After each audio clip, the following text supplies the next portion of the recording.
there are many reasons why you should survey. We'll talk about the main thing is actually as an owner of property to know your property boundaries. You may have a deed that says I own X amount of land, and you think you are occupying X amount of land. And let's say you decide to sell that property sometime in the future. The new owners want to find out what their boundaries are, only to realize that all these years you're occupying the land, they think you're occupying, and you have been occupying less than, for example, than what the deed states. I had a good example where somebody bought some land as a result of an auction, and they bought 5 acres of land. They thought they had 5 acres of land, and they called us in. Well, I have 5 acres of land. I want to know my boundaries are. Only to find out when we did the survey,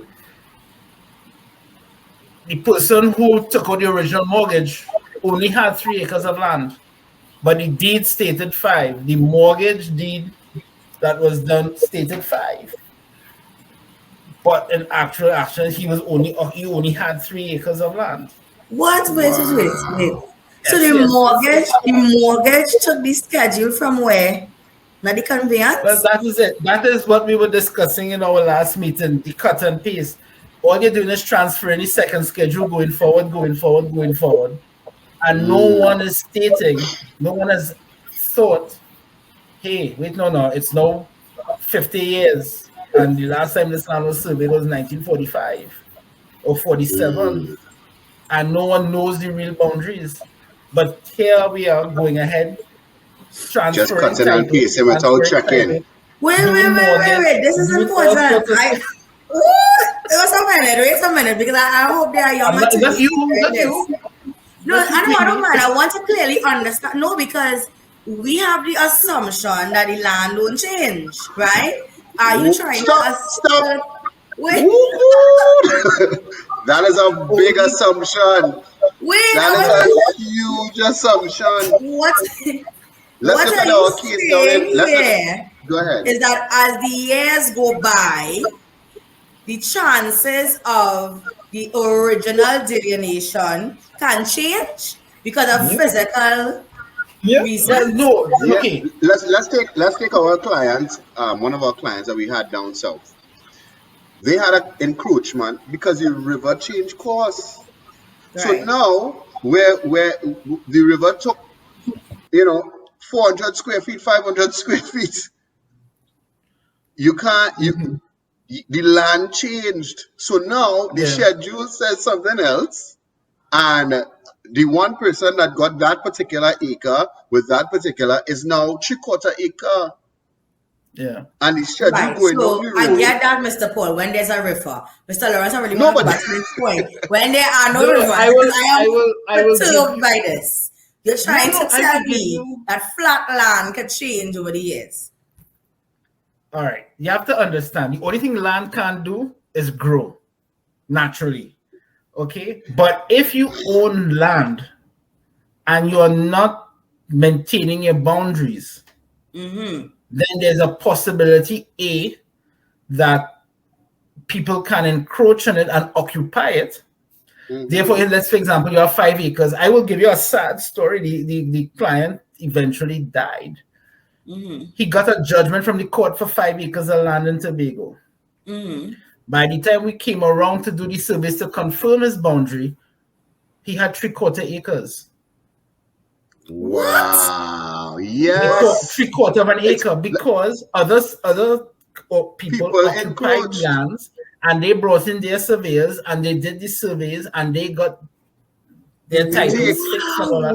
So here you are, thinking you're sitting down on 5 acres of land, and at the end of the day, all you had was 3/4 of an acre.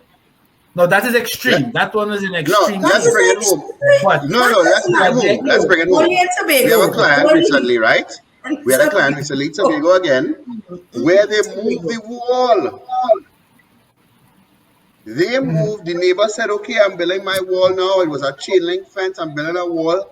And they take. And you wasn't there for however long, and all of a sudden now, I could bring it home a little closer.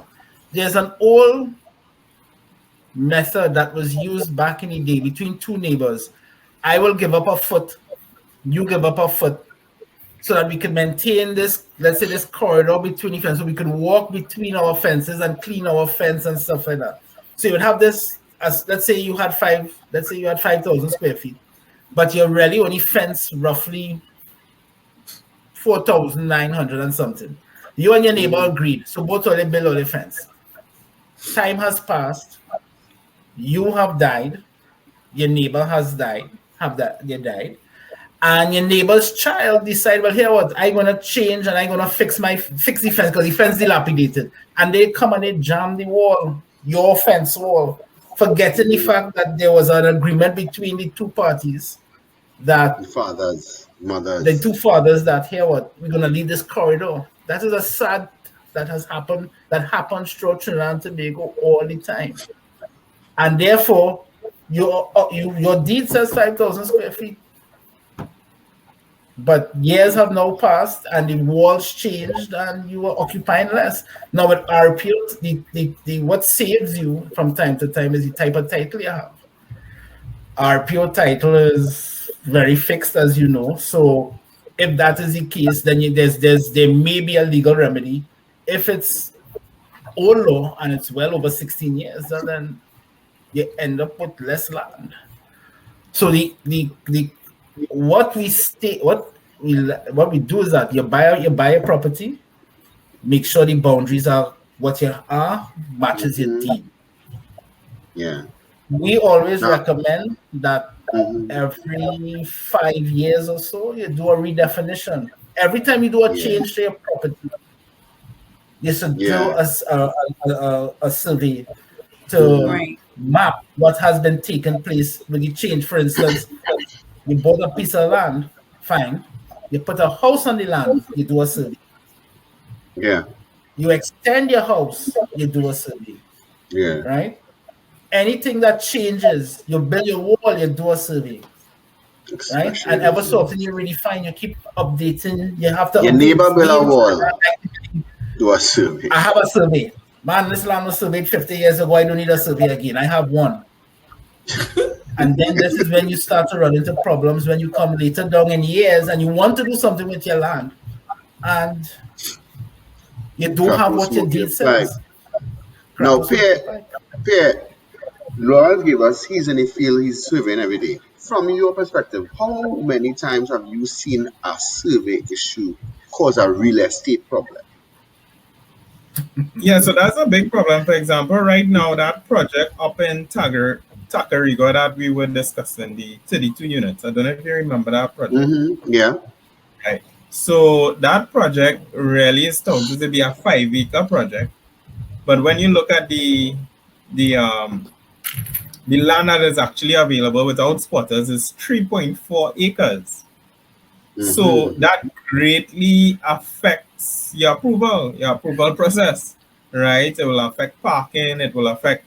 So it makes a big difference in terms of that survey. Because of course, as Mr. Sylvester will bear me out here, the density, the density is a big factor. So losing 1,000, 2,000 square feet, it can make a significant difference in the value of the land. Wow. Right? So it's important. It's important to know your boundaries.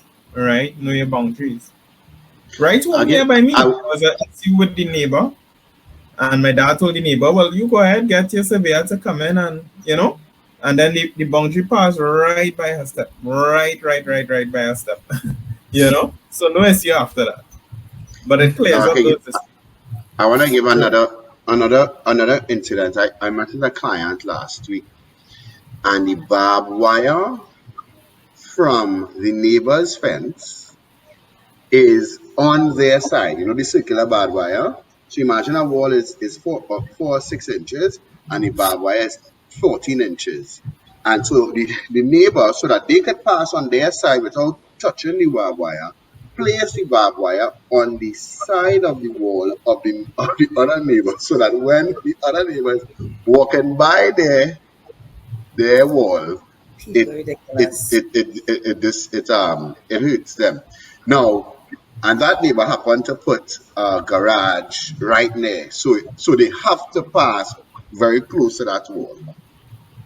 Now, when they start to quarrel with each other now, the neighbor telling the next neighbor, you need to take down your garage.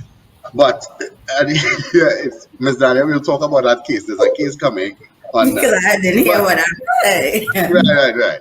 But the thing about it is, the barbed wire is indeed on their side, but we don't know if it's on their side because we don't know if the wall is actually on the bound, if it's 6 inches on, if the person who built the wall, which is the same neighbor who put up the barbed wire, if they took liberties and say, you know what, I want my barbed wire hanging over, so I'm going to build my wall closer. You don't know. And so now you're quarreling and saying the barbed wire in my yard, but you can't for sure see because you have no markers, you have no irons down, you have no ribbon, nothing. You can't for sure see that that is my property.